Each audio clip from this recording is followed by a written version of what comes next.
Welcome to PCW news. ముందుగా headlines.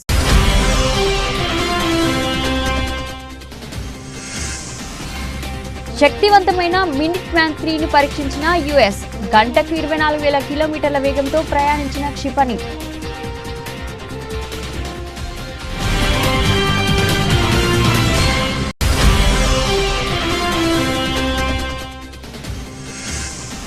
Rajasthan పర్యటనలో ప్రధాని దేశ్నోక్ రైల్వే స్టేషన్ నుంచి 103 అమృత్ రైల్వే స్టేషన్ను వర్చువల్ గా ప్రారంభించిన మోదీ.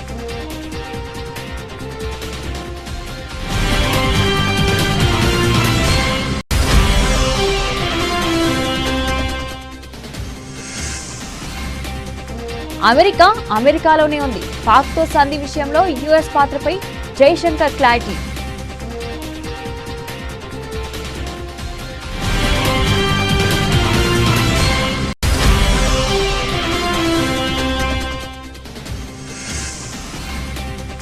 హనుమాన్ జయంతి సందర్భంగా హుస్నాబాద్లోని హనుమాన్ ఆలయంలో మంత్రి పొన్నం ప్రభాకర్ ప్రత్యేక పూజలు. లోక కళ్యాణం కొరకు హనుమంతుడి అనుగ్రహం ఎప్పటికీ ఉంటుందన్న మంత్రి.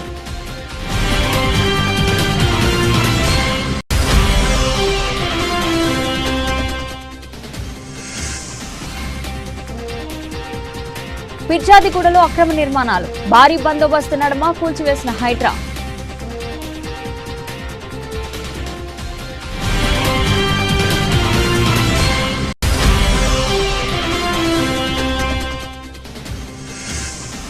చంద్రబాబు ఏడాది పాలనపై జగన్ సంచలన ఆరోపణలు.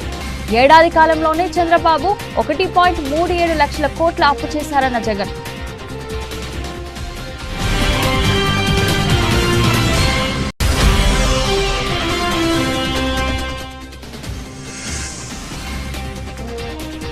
భక్తజన సంద్రంగా కొండగట్టు, శ్రీరామ నామస్మరణలతో మారుమోగిన అంజన్న క్షేత్రం.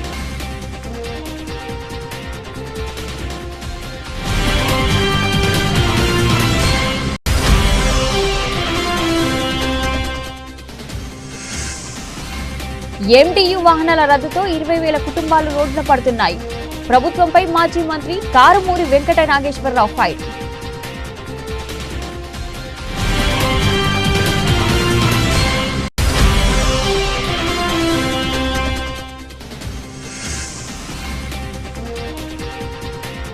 అయోధ్యలో మరో కీలక ఘట్టం. జూన్ 5న రామ్ దర్బార్ ప్రాణ ప్రతిష్ఠ.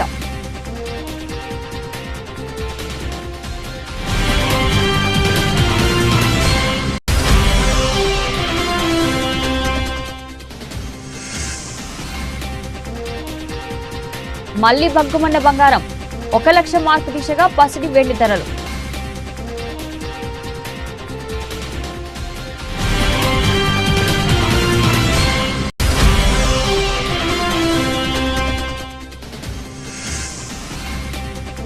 అంతర్జాతీయ స్థాయిలో సౌండ్ చేయనున్న విశ్వంవర, కెన్స్ లో ఎపిక్ రివీల్.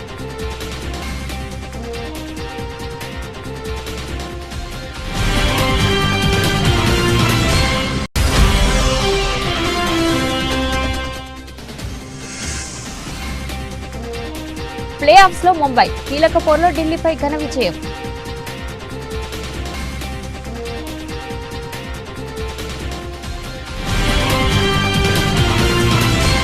అగ్రరాజ్యం అమెరికా తన అమ్మల పొదిలోని అత్యంత శక్తివంతమైన ఖండాంతర బాలిస్టిక్ క్షిపణి మినిట్ మ్యాన్ 3ని విజయవంతంగా పరీక్షించింది. కాలిఫోర్నియాలో వండెన్బెర్గ్ స్పేస్ బేస్ నుంచి ఈ ప్రయోగం చేపట్టారు. ఈ క్షిపణి గంటకు 15,000 మైళ్ళ అసాధారణ వేగంతో 4,200 కిలోమీటర్ల దూరంలోని నిర్దేశిత లక్ష్యమైన మార్షల్ దీవుల్లోని America space and missile defence కమాండ్కు చెందిన బాలిస్టిక్ డిఫెన్స్ టెస్ట్ ప్రదేశానికి ప్రయాణించిందని అధికారులు వెల్లడించారు. ఈ ప్రయోగం గురించి America global strike command general Thomas Bussiere ఓ ప్రకటన విడుదల చేశారు. ఈ ICBM పరీక్ష అమెరికా సైనిక సంసిద్ధతకు సామర్థ్యానికి నిదర్శనమని ఆయన పేర్కొన్నారు. ప్రపంచవ్యాప్తంగా ప్రస్తుతం నెలకొన్న పరిస్థితులకు ఈ పరీక్షకు ఎటువంటి సంబంధం లేదని, ఇది రక్షణ వ్యవస్థ సామర్థ్యాన్ని అంచనా వేయడంలో భాగంగా నిర్వహించే పరీక్ష అని ఆయన స్పష్టం చేశారు. రాజస్థాన్ పర్యటనలో భాగంగా ప్రధాని నరేంద్ర మోడీ దేశ్నోక్ రైల్వే స్టేషన్ నుంచి 18 రాష్ట్రాల్లో ఆధునీకరించిన 103 అమృత్ రైల్వే స్టేషన్లను ఆయన వర్చువల్ గా ప్రారంభించారు.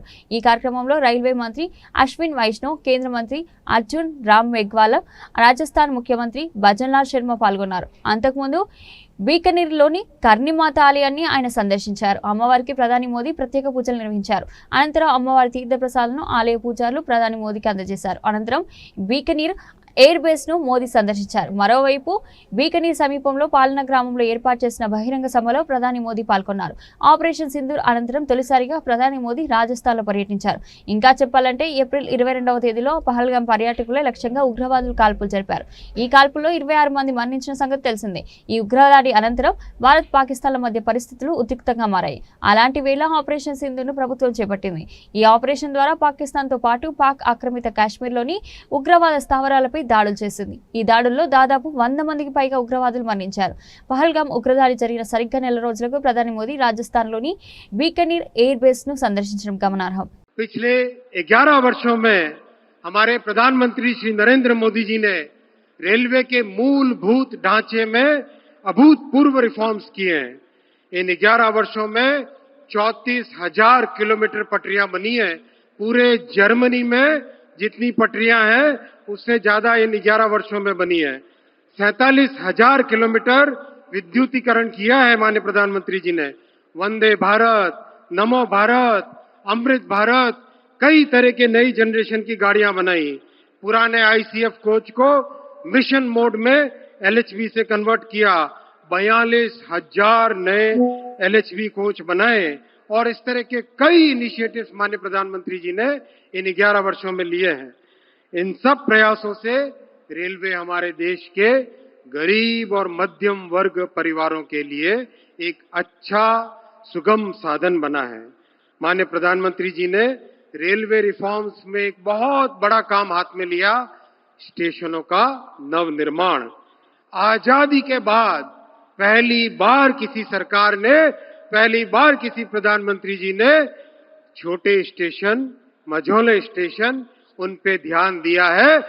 साथियों, आज भारत अपनी ट्रेनों के नेटवर्क को भी आधुनिक कर रहा है. ये वंदे भारत ट्रेनें, अमृत भारत ट्रेनें, नमो भारत ट्रेनें, ये देश की नई गति और नई प्रगति को दर्शाती है. 22 तारीख के हमले के जवाब में हमने 22 मिनट में आतंकियों के 9 सबसे बड़े ठिकाने तबाह कर दिए.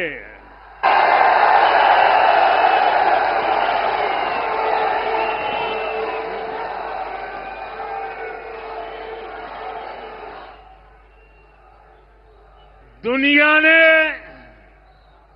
और देश के दुश्मनों ने भी देख लिया कि जब सिंदूर बारूद बन जाता है तो नतीजा क्या होता है.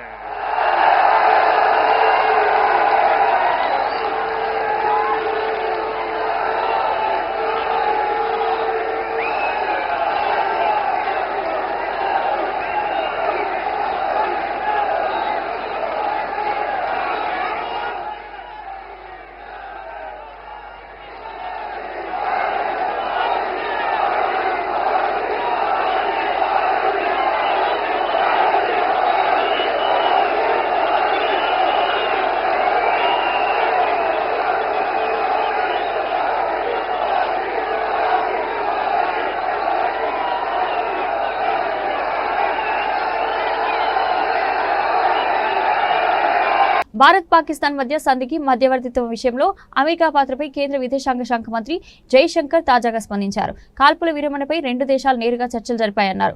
మే 10న జరిగిన అవగాహన ఒప్పందం న్యూఢిల్లీ, ఇస్లామాబాద్ మధ్య జరిగిన ప్రత్యక్ష చర్చలు ఫలితమని స్పష్టం చేశారు. 2 దేశాల ప్రతినిధులు హాట్ లైన్ ద్వారా చర్చించినట్లు చెప్పారు. కాగా భారత్ పాక్ అణుయుద్ధాన్ని ఆపానని, కాల్పుల విరమణ ఒప్పందం కుదరడానికి తానే కారణమని అమెరికా అధ్యక్షుడు డొనాల్డ్ ట్రంప్ తొలి నుంచి ప్రచారం చేసుకుంటే విషయం తెలిసిందే. 2 దేశాల మధ్య సంధి తనే ఘనత అని చెప్పుకుంటున్నారు. ఈ నేపథ్యంలో ఈ ప్రక్రియలో అమెరికా పాత్రపై జైశంకర్ కు ప్రశ్న ఎదురైంది. ఈ ప్రక్రియలో అమెరికా ఎక్కడ ఉంది అని జైశంకర్ ను ప్రశ్నించగా అమెరికాలోనే ఉంది అంటూ సూటిగా బదిలిచ్చారు. ఉద్రిక్తతల సమయంలో అమెరికా ఉపాధ్యక్షుడు జేడీ వాన్స్ ప్రధాని మోదీతో మాట్లాడినట్లు చెప్పారు. అమెరికానే కాకుండా పశ్చిమాసియా ఇతర దేశాల నాయకులు కూడా ఉద్రిక్తతలు తగ్గించే లక్ష్యంతో భారత్ ను సంప్రదించినట్లు జైశంకర్ చెప్పుకొచ్చారు. హనుమాన్ జయంతి సందర్భంగా సిద్దిపేట జిల్లా హుస్నాబాద్ లోని హనుమాన్ ఆలయంలో మంత్రి పొన్నం ప్రభాకర్ స్వామివారిని దర్శించుకుని ప్రత్యేక పూజలు చేశారు. హనుమాన్ జయంతి సందర్భంగా స్వామివారి ఆశీస్సులు ప్రతి ఒక్కరిపై ఉండాలని కోరుకుంటున్నట్లు తెలిపారు. లోక కళ్యాణం కొరకు హనుమంతుడి అనుగ్రహం ఎప్పటికీ ఉంటుందన్నారు. తెలంగాణ ప్రజాపాలన ప్రభుత్వం చేస్తున్న కార్యక్రమాలకు ఎలాంటి ఆటంకం లేకుండా ఆశీర్వచనం ఇవ్వాలని ఆ భగవంతుని ప్రార్థిస్తున్నానన్నారు. రాష్ట్రమంతా మంచి వర్షాలతో పాడి పంటలతో సుఖ సంతోషాలతో ఉండేలా భగవంతుని అనుగ్రహం ఉండాలని ఆకాంక్షించారు.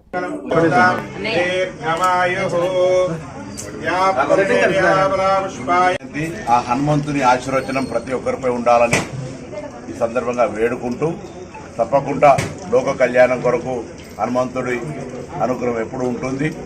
తెలంగాణ ప్రజాపాలన ప్రభుత్వంలో తీసుకుంటున్నటువంటి అనేక కార్యక్రమాలకు ఎటువంటి ఆటంకం లేకుండా ఉండే విధంగా భగవంతుడు ఆశీర్వచనం చేయాలని ప్రార్థిస్తూ, ఈరోజు అందరూ కూడా శ్రీరామ రామ రమేతి రమే రామే మనోరమే సహస్రనామ తత్తిల్లం రామనామ వరాలని భగవంతుడి ఆశీర్వచనాన్ని ఈ సందర్భంగా కోరుతూ అందరూ సుఖ సంతోషాలతో ఉండాలని ప్రార్థిస్తా ఉన్నాను. అక్రమ నిర్మాణాలపై హెచ్ఎండిఏ మరోసారి కొరడా చూపించింది. మేడ్చల్ మల్కాజిగిరి జిల్లాలోని పిర్జాదిగూడ పరిధిలో చేపట్టిన అక్రమ నిర్మాణాలను హెచ్ఎండిఏ కూల్చివేసింది. ఆ రహదారులు ప్రభుత్వ స్థలాలను ఆక్రమించి నిర్మాణాలు చేపట్టిన స్థానిక మున్సిపల్ టౌన్ ప్లానింగ్ అధికారులు పట్టించుకోకుండా ప్రేక్షక పాత్ర పోషిస్తున్నారని స్థానికులు ఇటీవల హెచ్ఎండిఏ కమిషనర్ రంగనాథ్కు ఫిర్యాదు చేశారు. దీనిపై స్పందించిన ఆయన స్వయంగా స్థలాలను పరిశీలించారు. ఈ క్రమంలో ఆయన ఆదేశాలతో గురువారం వేకువజాము నుంచే ఆక్రమణల కూల్చివేతలను హెచ్ఎండిఏ అధికారులు చేపట్టారు.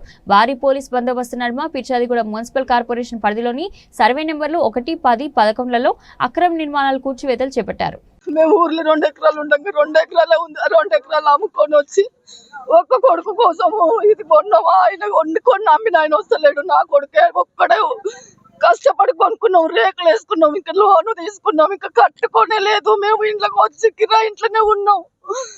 ఇది కట్టుకోక ముందుకే కూల కొడుతుండ్రు. ఆయనకి ఎందుకు న్యాయం అవుతుందో ఏమో. మేము ఆ దేవుడి కన్నా న్యాయం లేదు. ఎన్ని చేసుకుంటాం. నా కొడుకు ఇష్టపడే రేకులు ఇల్లు అయినా నిమ్మలంగా ఉంటాం అనుకొని మేము ఇంత కష్టపడితే ఇదివరకు ఒకసారి వచ్చిన కొంచెం అంతా కూల కొట్టిపోయింది. ఇది మీది లేదు అని అన్నారు. అందుకే మేము నిమ్మలంగా ఉన్నాం. లేకపోతే అయినా ఇది కోట్లనే ఉన్నదంట. ఆ భగవంతుడు కోట్లనే వేసిండు. అది తిరుగుతా ఉండు నా కొడుకు కష్టపడి తినక నిన్న 2 గంటల దాకా తిరిగేసి వచ్చిండు. రాత్రి వచ్చి తెల్లరగట్ల వచ్చి చెప్తానే ఉన్నారు. మేము ఊరికొస్తానే ఉన్నాం. వీడికి పండుకున్నట్టు లేచి వచ్చినాము. ఆ దేవుడికి అసలు ఏమంత గట్టికి ఎందుకు న్యాయం లేదు. అమ్మినోడు చచ్చిపోలే. అమ్మినోడు నేను పెద్ద పెద్దల దగ్గరికి పోయినమ్మా, వాడు ఏం చేస్తలేరు, వాడు ఇంటలేడు అని అంటుండు. అమ్మినోడు ఉన్నాడు, వస్తూనే లేడు. అమ్మినోడు కూడా మా దగ్గరికి లక్షలు పెట్టి కొనుక్కొచ్చినాం. 2 ఎకరాలు ఉంటాం, 2 ఎకరాలు అమ్ముకున్నాం. నా కొడుకు పిల్లలు, నా కొడుకు, నా కోడలు, మేము ఒక్క పూట తింటాం. ఇది దీన్ని చేయబట్టుకే, దీన్ని లోన్ కట్టబట్టుకే నా కొడుకు తిరగరా అని బాధలు తిరుగుతుండు కోర్టు కోసం. కోట్ల తలగబట్టదా అనేసి. తెలుగుదేశం ప్రభుత్వ ఏడాది పాలనపై వైఎస్ఆర్ కాంగ్రెస్ పార్టీ అధినేత మాజీ ముఖ్యమంత్రి వైఎస్ జగన్మోహన్ రెడ్డి తీవ్ర స్థాయిలో విరుచుకుపడ్డారు.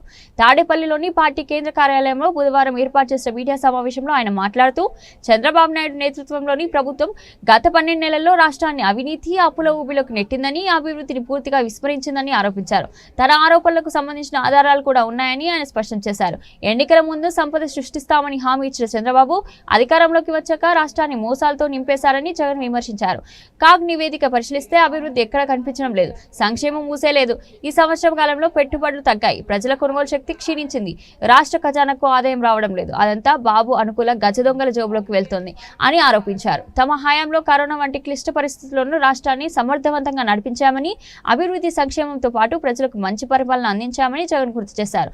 చంద్రబాబును అప్పుల సామ్రాట్గా అభివర్ణించిన జగన్ కేవలం 12 నెలల కాలంలోనే రాష్ట్రాన్ని ఆర్థికంగా అతలాకుతలం చేశారని ఆరోపించారు. కేంద్ర ప్రభుత్వ ఆదాయంలో 13.76% పెరుగుదల కనిపిస్తే రాష్ట్ర రెవెన్యూలో కేవలం 3.8% మాత్రమే వృద్ధి ఉంది. మా 5 ఏళ్ల పాలనలో 3,32,671 కోట్లు అప్పు చేస్తే చంద్రబాబు కేవలం 12 నెలల్లోనే 1,37,546 కోట్లు అప్పు చేశారు. మేము 5 ఏళ్లలో చేసిన అప్పును చంద్రబాబు ఏడాదిలోనే చేసి చూపించారు. అప్పులు తేవడంలోనూ రాజ్యాంగాన్ని ఉల్లంఘిస్తున్నారు అని జగన్ ఆగ్రహం వ్యక్తం చేశారు. 2019 నుంచి 2024 దాకా అంటే వైఎస్ఆర్సీపీ ప్రభుత్వం 5 సంవత్సరాలలో కూడా వైఎస్ఆర్సీపీ ప్రభుత్వం ఎంత అప్పులు తీసుకొచ్చింది అని చెప్పి చూస్తే రాష్ట్ర ప్రభుత్వం వైఎస్ఆర్సీపీ హయాంలో రాష్ట్ర ప్రభుత్వానికి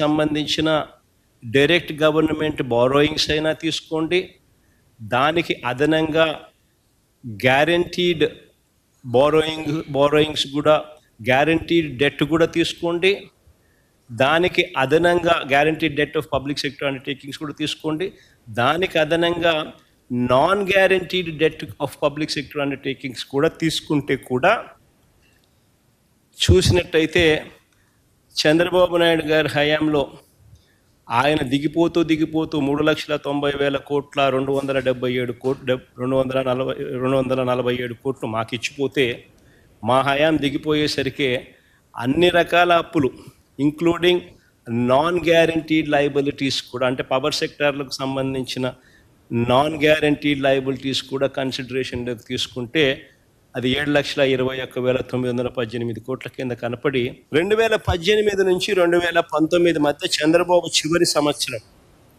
ఒకసారి గమనిస్తే 3,84,00,000 కోట్ల 3.84 కోట్ల కేసులు లిక్కర్ అమ్మకాలు జరిగితే బేర్ అమ్మకాలు 2.77 కోట్ల కేసులు. తెలిసిన మాస్టర్ ఆటను బయటకు తీసుకొచ్చాడు. వ్యవస్థలను మేనేజ్ చేయడం, సమస్యల మీద తన మోసాల మీద ఏ ఒక్కరైనా కూడా ప్రశ్నించే పరిస్థితి రాకుండా ప్రశ్నించే ఆ గొంతును నొక్కడం కోసం రెడ్ బుక్ రాజ్యాంగ పాలన తీసుకురావడం. ఎట్ట దోచేస్తానో చూడండి ఒకసారి. రాష్ట్ర ప్రభుత్వానికి రూపాయి ఆదాయం రావడంలో, మా ప్రభుత్వంలో రాష్ట్ర ప్రభుత్వానికి 750 కోట్లు ఖజానాకు ఆదాయం వచ్చి రూపాయి రావడంలో రాష్ట్ర ప్రభుత్వానికి ఆదాయం ఈ మాదిరిగా దోచేస్తాను. 80 లక్షల టన్నులు స్టాక్ పెట్టాం మేము. ఎండాకాలంలో వర్షాకాలం వస్తుంది కదా అని ఎండాకాలంలో స్టాక్ చేసి నిల్వ చేసినాం. చంద్రబాబు నాయుడు ప్రభుత్వం వస్తేనే 2 నెలల్లో 80 లక్షల టన్నులు స్వీప్ చేసేసినాం. జగిత్యాల జిల్లాలోని ప్రముఖ క్షేత్రం కొండగట్టు ఆంజనేయ ఆలయం కాషాయమయమైంది. జై శ్రీరామ్ జై హనుమాన్ నామస్మరణతో మారుమోగుతుంది. హనుమాన్ పెద్ద జయంతి సందర్భంగా భక్తులు మాలాదారులు పెద్ద సంఖ్యలో తరలివచ్చారు. జగిత్యాల జిల్లా మల్యాల మండలం ప్రముఖ పుణ్యక్షేత్రం కొండగట్టు శ్రీ ఆంజనేయ స్వామి ఆలయంలో జరుగుతున్న పెద్ద జయంతి ఉత్సవాల్లో భాగంగా 3వ రోజు ఇవాళ ఉదయం 6 గంటల నుండి మధ్యాహ్నం వరకు స్థాపిత దేవతారాధన, హోమం, సుందరకాండ పారాయణం, పంచామృత అభిషేకం, సహస్ర నామార్చన, మహానివేదిక, మంత్రపుష్పం, తీర్థప్రసాద వితరణ నిర్వహిస్తున్నారు. రాత్రి నుంచి కురుస్తున్న వర్షాన్ని సైతం లెక్క చేయకుండా హనుమాన్ దీక్షపరులు కొండపైకి చేరుకుంటున్నారు. ముడుపులతో కొండకు చేరుకున్న హనుమాన్ మాలాదారులు మాల విరమణ మండపంలో దీక్ష విరమణ అనంతరం స్వామివారి దర్శనం చేసుకుని మొక్కులు చెల్లించుకుంటున్నారు. పెద్ద ఎత్తున వస్తున్న భక్తులు. మరోవైపు వర్షం పడే అవకాశాన్ని ఉన్న నేపథ్యంలో శానిటేషన్ సమస్యలు తలెత్తకుండా అధికారులు తగిన ఏర్పాట్లు చేశారు. జిల్లా కలెక్టర్ బి సత్యప్రసాద్ అర్ధరాత్రి వరకు దేవస్థానంలో ఏర్పాట్లను పర్యవేక్షించి భక్తులకు ఎలాంటి ఇబ్బందులు లేకుండా చూడాలని సిబ్బందిని ఆదేశించారు. జిల్లా ఎస్పీ అశోక్ కుమార్ 800 మంది పోలీస్ సిబ్బందితో బందోబస్తు ఏర్పాటు చేశారు.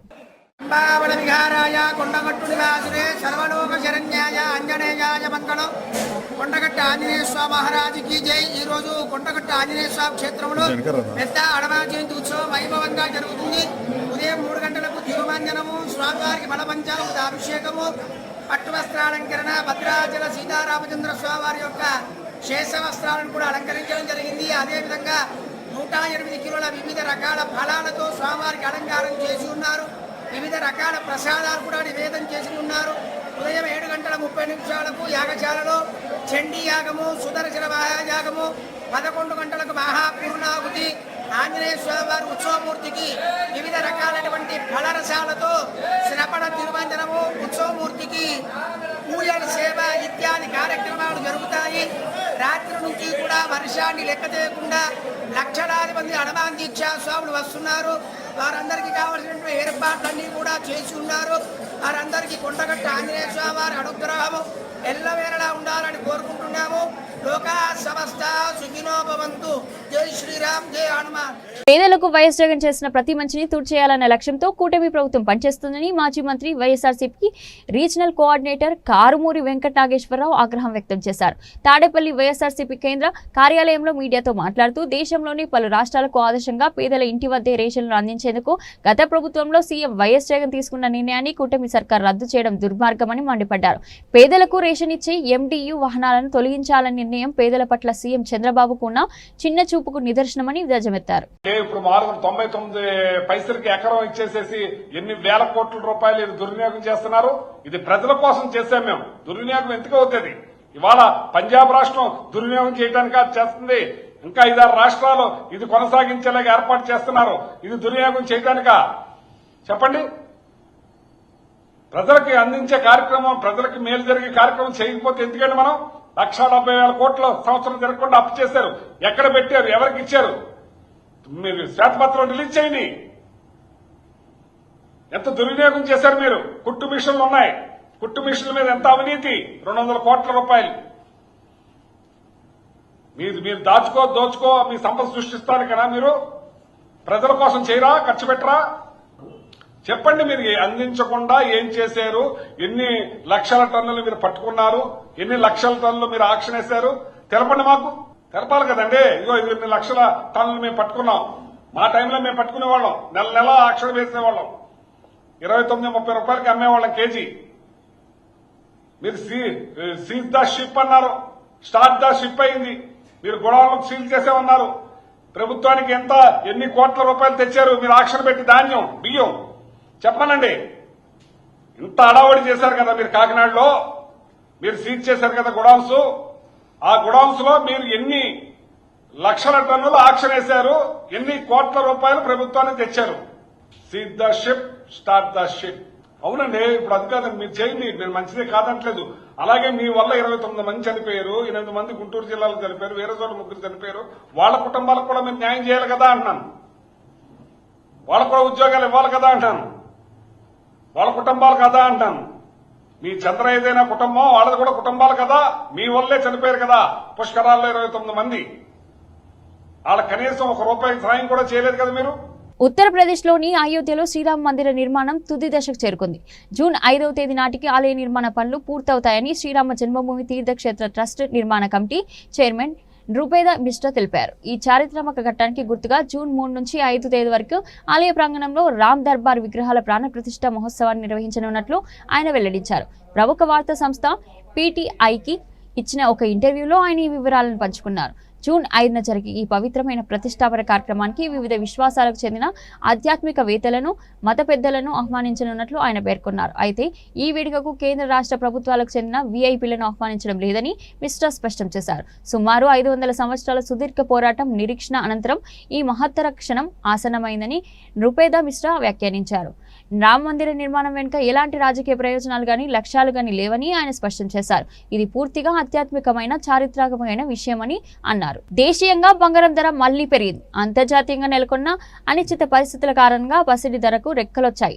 దేశ రాజధాని ఢిల్లీలో ఒకే రోజు 10 గ్రాముల మేలిమి బంగారం ధర ఏకంగా 1,910 పెరిగి 98,450కి చేరి ₹1,00,000 దిశగా పయనిస్తుంది. హైదరాబాద్ బిలియన్ మార్కెట్లో కూడా సాయంత్రం 7 గంటల సమయానికి 10 గ్రాముల పసిడి ధర 98,000 పైన నమోదవుతుంది. బంగారం బాటలోనే వెండి కూడా నడిచింది. కిలో వెండి ధర 1,660 పెరిగి 99,160కి చేరుకుంది. మంగళవారం దీని ధర 97,500 వద్ద ముగిసింది. అంతర్జాతీయ స్పాట్ మార్కెట్లో ఔన్స్ బంగారం ధర $3,311 వద్ద ట్రేడ్ అవుతుంది. గతంలో అంతర్జాతీయంగా నెలకొన్న అనిశ్చితుల తగ్గుముఖం పట్టినప్పుడు $3,400 పైకి చేరిన బంగారం ధర ఆ తర్వాత కొంతకాలం $3,200 కంటే దిగువకు వచ్చింది. తాజాగా మళ్లీ ప్రపంచవ్యాప్తంగా పలు అనిశ్చిత పరిస్థితులు అలెత్తడంతో బంగారం ధర మరోసారి $3,300 మార్కును దాటింది. మెగాస్టార్ చిరంజీవి ప్రస్తుతం నటిస్తున్న విశ్వంభర చిత్రం కోసం ఫ్యాన్స్ ఎంతగానో ఆసక్తిగా ఎదురుచూస్తున్నారు.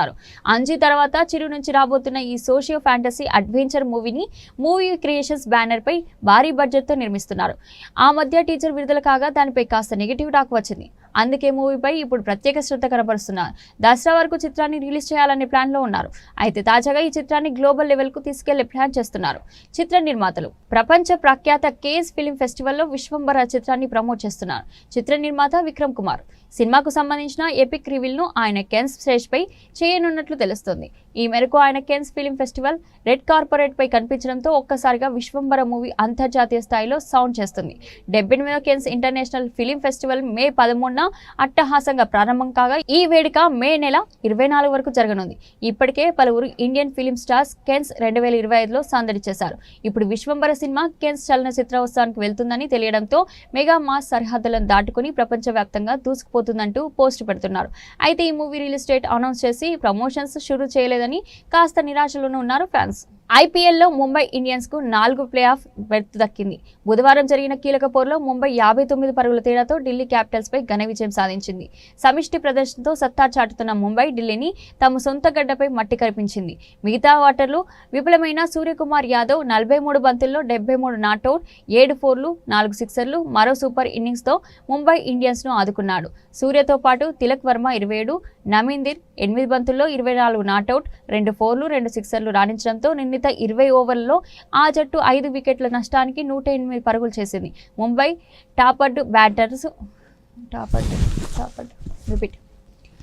టాపర్డ్ బ్యాటర్లు విఫలమైన సూర్య పరిస్థితులను తగ్గట్టుగా ఆడి ఈ సీజన్లో 4వ అర్ధశతకంతో కదం తొక్కాడు. ఢిల్లీ బౌలర్లు 18వ ఓవర్ దాకా కట్టడి చేసిన చివరి 2 ఓవర్లలో 48 పరుగులు సమర్పించుకున్నారు. 181 పరుగుల ఛేదనలో క్యాపిటల్స్ 18.2 ఓవర్లలో 121 పరుగులకే పరిమితమైంది. సమీర్ రిజ్వీ 35 బంతుల్లో 39, 6 4లు, 1 6 టాప్ స్కోరర్. బుమ్రా 3/12 ఢిల్లీని దెబ్బకొట్టారు. లక్ష్య ఛేదనలో ఢిల్లీ 2 ఓవర్లలో తాత్కాలిక సారథి డూప్లెసిస్ వికెట్ కోల్పోయింది. గత మ్యాచ్లో శతకంతో చెలరేగి ఆడిన కేఎల్ రాహుల్ ట్రెంట్ బౌల్ట్ బౌలింగ్లో వికెట్ కీపర్ రెక్టెల్ను క్యాచ్ ఇచ్చాడు. 5వ ఓవర్ పోరెల్ను రిక్టెల్ను రెప్పపాటుతో తేడాతో స్టాప్అవుట్ చేయడంతో క్యాపిటల్స్ కష్టాలు రెట్టింపయ్యాయి. క్రీజులోకి రాగానే 6-4-4తో దూకుడుగా ఆడేందుకు యత్నించిన విప్రాజ్ నిగమ్ షార్ట్నర్ బౌలింగ్లో అతడికే రిటర్న్ క్యాచ్ ఇచ్చి పెవిలియన్ చేరాడు. ఇక ఢిల్లీ భారీ ఆశలు పెట్టుకున్న స్టబ్స్ బుమ్రా వికెట్ ముందు బలికొనడంతో క్యాపిటల్స్ ఓటమి దాదాపు ఖరారైంది. ఆశుతోష్తో కలిసి కొద్దిసేపు మెరుపులు మెరిపించడం సమీర్ రిజ్వీని షార్ట్నర్ ఒకే ఓవర్లో బోల్తా కొట్టించడంతో గెలుపుపై ఢిల్లీ ఆశలు వదులుకుంది. ఇక్కడ నుంచి ఢిల్లీ మళ్లీ కోలుకోలేదు. ఇదే అదునుగా ముంబై బౌలర్స్ చెలరేగడంతో ఢిల్లీ 18.2 ఓవర్లలో 121 పరుగులకు కుప్పకూలింది. బుమ్రా షార్ట్నర్ ఢిల్లీ పతనాన్ని శాసించారు. బులెటిన్ ముగించే ముందు హెడ్లైన్స్ మరోసారి.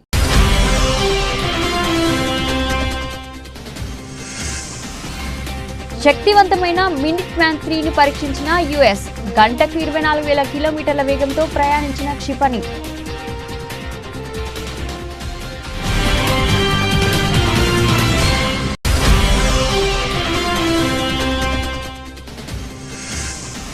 రాజస్థాన్ పర్యటనలో ప్రధాని దేశ్నోక్ రైల్వే స్టేషన్ నుంచి 103 అమృత్ రైల్వే స్టేషన్లో వర్చువల్ గా ప్రారంభించిన మోదీ.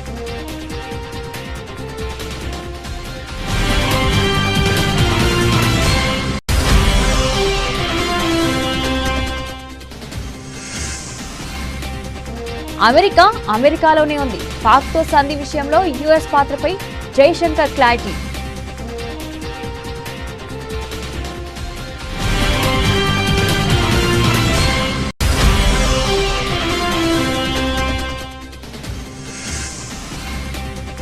హనుమాన్ జయంతి సందర్భంగా హుస్నాబాద్లోని హనుమాన్ ఆలయంలో మంత్రి పొన్నం ప్రభాకర్ ప్రత్యేక పూజలు. లోక కళ్యాణం కొరకు హనుమంతుడి అనుగ్రహం ఎప్పటికీ ఉంటుందన్న మంత్రి.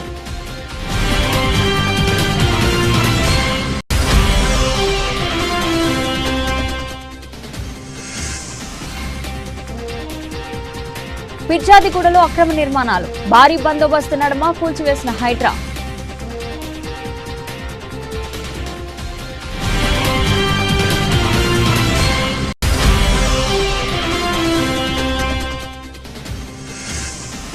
చంద్రబాబు ఏడాది పాలనపై జగన్ సంచలన ఆరోపణలు.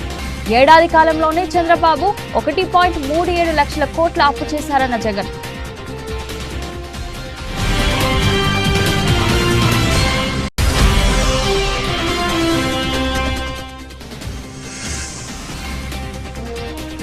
భక్త జనసంద్రంగా కొండగట్టు. శ్రీరామ నామస్మరణలతో మార్మోగిన అంజన్న క్షేత్రం.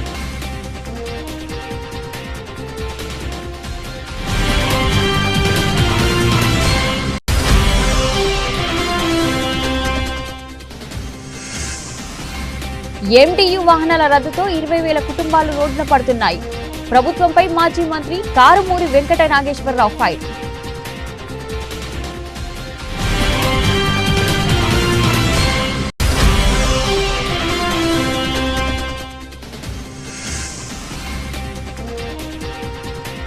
అయోధ్యలో మరో కీలక ఘట్టం. జూన్ 5న రామ్ దర్బార్ ప్రాణ ప్రతిష్ఠ.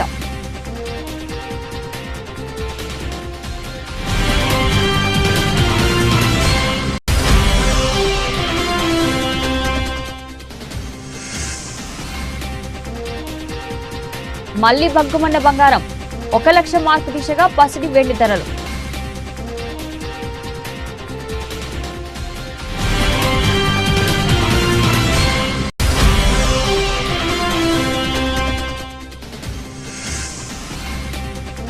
అంతర్జాతీయ స్థాయిలో సౌండ్ చేయనున్న విశ్వంవర. కెన్స్ లో ఎపిక్ రివీల్.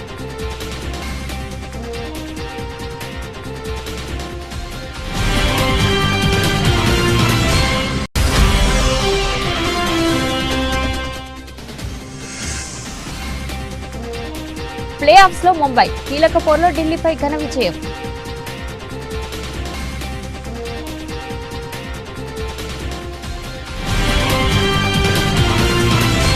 ఇది ఈ రోజు బులెటిన్. మరో బులెటిన్లో మళ్ళీ కలుద్దాం. అంతవరకు సెలవు.